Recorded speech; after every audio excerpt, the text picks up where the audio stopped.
কথা দিলাম এই পরোটা একবার বানিয়ে খেলে অন্য কোনো পরোটা খেতেই ভালো লাগবে না। দারুণ স্বাদের দুধ পরোটা, একেবারে নরম তুলতুলে। আর এই পরোটার স্বাদ যে কোনো পরোটার থেকে অনেক বেশি ভালো হয়।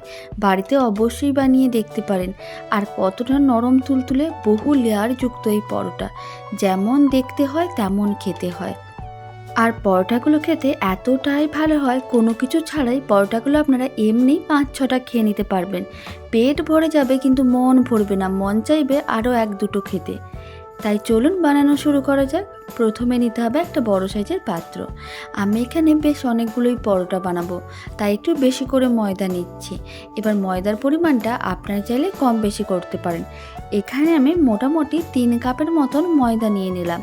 এখানে ৫০০ গ্রামের মতন আমি ময়দা নিয়েছি। এখন আপনারা যদি কম করে পরোটাগুলো বানাতে চান, কম করে ময়দা নিয়ে নেবেন। আর আমি দিয়ে দিলাম অল্প করে একটু লবণ, 1/2 চামচের মতন লবণ দিলাম। আর আমি দিয়ে দিচ্ছি চিনি, বড় চামচের 1 চামচের মতন চিনি দিয়ে দেবো। আর দিয়ে দেবো সাদা তেল, মোটামুটি আমি বড় চামচের 2 চামচের মতন সাদা তেল দিয়ে দিলাম। এবার আপনারা চাইলে তেলের জায়গায় ঘিও দিতে পারেন। এবার সমস্ত কিছু একসঙ্গে খুব ভালো করে মিশিয়ে নিতে হবে। মানে ময়দায় এইভাবে 2 থেকে 3 মিনিট খুব ভালো করে সমস্ত কিছু মিশিয়ে ভালো করে ময়দায় ময়ম দিতে হবে। আর এইভাবে ময়দায় ময়ম দিলে পরোটাগুলো অনেক বেশি নরম তুলতুলে হবে। প্রায় 2-3 মিনিটের মতন ভালো করে মিশিয়ে নিয়েছিলাম। এবার কিছুটা শুকনো মিশ্রণ হাতের মুঠোর মধ্যে নিয়ে দেখে নিতে হবে। যদি দেখতে পান এইভাবে দলা পাকিয়ে যাচ্ছে আর একটু প্রেস করলে বালের মতন ঝুড়ো ঝুড়ো হয়ে ভেঙে যাচ্ছে, তার মানে বুঝে নিতে হবে ময়াম দেওয়া একেবারেই রেডি। এবার অল্প অল্প জল দিতে হবে আর একটা নরম ডো রেডি করতে হবে। রুটি বা পরোটা করার জন্য ঠিক যেরকমই নরম করে ডো বানায়, ঠিক সেরকম করেই বানাতে হবে। আর এখানে আমি রুম টেম্পারেচারে জল দিয়েই ডোটা বানাচ্ছি। ঠান্ডা বা গরম জল দেওয়া যাবে না। যদি মনে হয় উষ্ণ গরম জল দিয়ে আপনারা ডোটা রেডি করতে পারেন, কিন্তু রুম টেম্পারেচারের জল দিয়েও ডোটা রেডি করলে পরোটাগুলো একই রকম নরম তুলতুলে হবে আর বহু লেয়ারযুক্ত পরোটা হবে। তাই অল্প অল্প জল দিতে হবে আর ডো রেডি করতে হবে। আপনারা দেখুন ডোটা ঠিক এরকমই নরম করে মেখে নিয়েছিলাম। আর একটু নরম করে ডোটা মাখলে পরোটাগুলো ঠিক ততটাই নরম তুলতুলে হবে। এই পরোটা খেতে এত ভালো হয়, মানে পুর ভরা দুধ পরোটা, যা খেতেও যেমন ভালো হয় আর বানানো তো একেবারেই সহজ।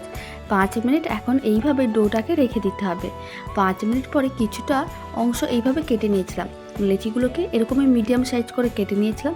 অল্প একটু ময়দা ছড়িয়ে দিলাম। তারপর একটা লেচি নিয়ে এইভাবে গোল করে নিতে হবে। গোল করে একটু প্রেস করে চ্যাপটা করে নিতে হবে লেচিগুলোকে। তারপরে ময়দার মধ্যে ভালো করে লেচিটাকে কোট করে নিতে হবে আর খুব ভালো করে বেলে নিতে হবে। প্রথমে পরোটাটাকে গোল করে বেলে নিতে হবে। এইভাবে আলতো হাতে পরোটাটাকে যতটা সম্ভব গোল করে বেলা যায় ঠিক ততটাই গোল করে বেলতে হবে। আর খুব বেশি পাতলা করার দরকার নেই, যেহেতু এর মধ্যে আমি কিছুটা পরিমাণ গুঁড়ো দুধের পুর দেবো। তারপরে কিন্তু এইভাবে যখন গোল করে বেলা হয়ে যাবে, অল্প করে একটু সাদা তেল নিয়ে ভালো করে পরোটার ওপরে ছড়িয়ে দিতে হবে। আর ভালো করে সাদা তেলটা ছড়িয়ে নেওয়ার পরে অল্প করে একটু ময়দা নিতে হবে। ময়দা নিয়ে নেওয়ার পরে এইভাবে ঠিক পরোটার ওপরে যে লেচিটাকে আমি বেলে নিয়েছিলাম গোল করে, তারপরে অল্প করে একটু ময়দা ছড়িয়ে হাত দিয়ে খুব ভালো করে চারিদিকে ছড়িয়ে নিতে হবে। খুব ভালো করে ছড়িয়ে নেওয়া হয়ে গেছে। এখন কিছুটা পরিমাণ গুঁড়ো দুধ নিতে হবে।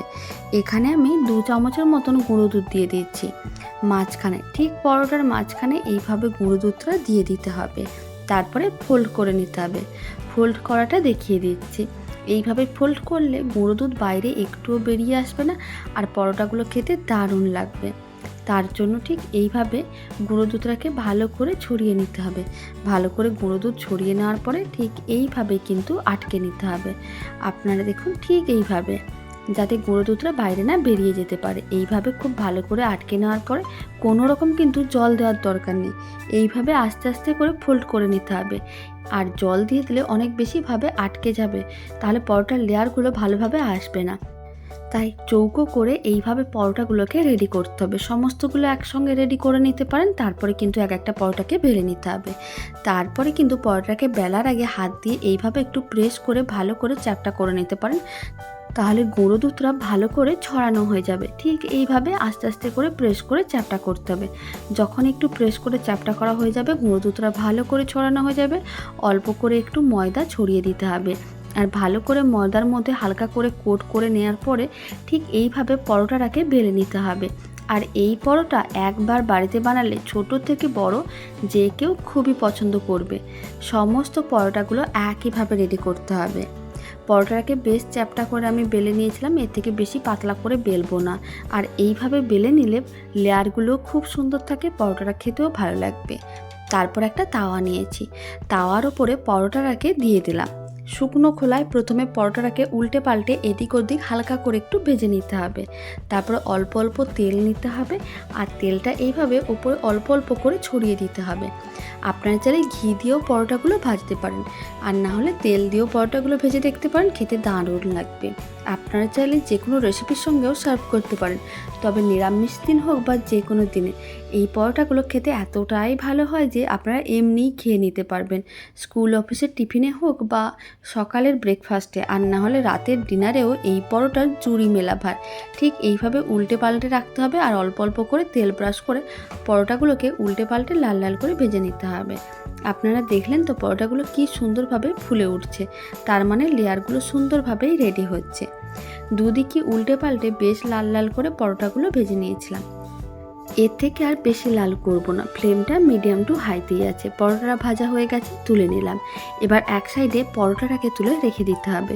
আমি আপনাদের আর একটা পরোটা ভাজা দেখিয়ে দিচ্ছি। তার জন্য আবারও একটা পরোটা এইভাবে কিন্তু তাওয়ার মধ্যে দিয়ে দিতে হবে, আর শুকনো খোলায় প্রথমে উল্টে পাল্টে হালকা করে একটু ভেজে নিতে হবে।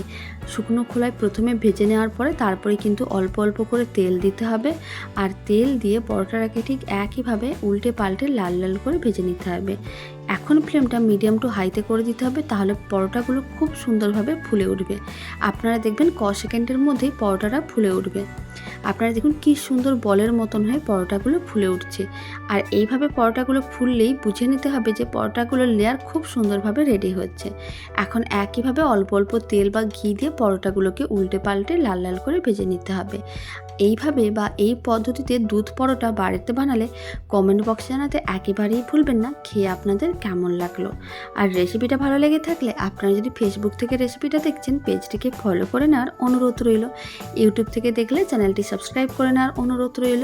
পাশে থাকা বেল আইকনটি প্রেস করে নেবেন নতুন রেসিপির আপডেট সবার আগে পাওয়ার জন্য। আর বাড়িতে বানালে তো কমেন্ট বক্সে জানাতে একেবারেই ভুলবেন না খেয়ে কেমন লাগলো। কথা বলতে বলতে আপনারা দেখুন পরোটাটা উল্টে পাল্টে দুদিকই হালকা লাল করে বেশ লাল করে ভেজে নিয়েছি। এবার তুলে আমি এক সাইডে রেখে দিচ্ছি। সমস্তগুলো একইভাবে ভেজে নিতে হবে। বেশ কয়েকটা ভেজে নেওয়ার পরে আমি এখন কয়েকটা প্লেটের মধ্যে সার্ভ করে নিয়েছি। এবার পরোটাটা ছিঁড়েও দেখিয়ে দিচ্ছি। আপনারা দেখুন কত সুন্দরভাবে পরোটার লেয়ারগুলো রেডি হয়েছে। আর এইভাবে পরোটাগুলো বানালে খেতে অনেক বেশি ভালো হয়, যে কোনো পরোটা থেকে এর স্বাদ অনেক বেশি ভালো হয়।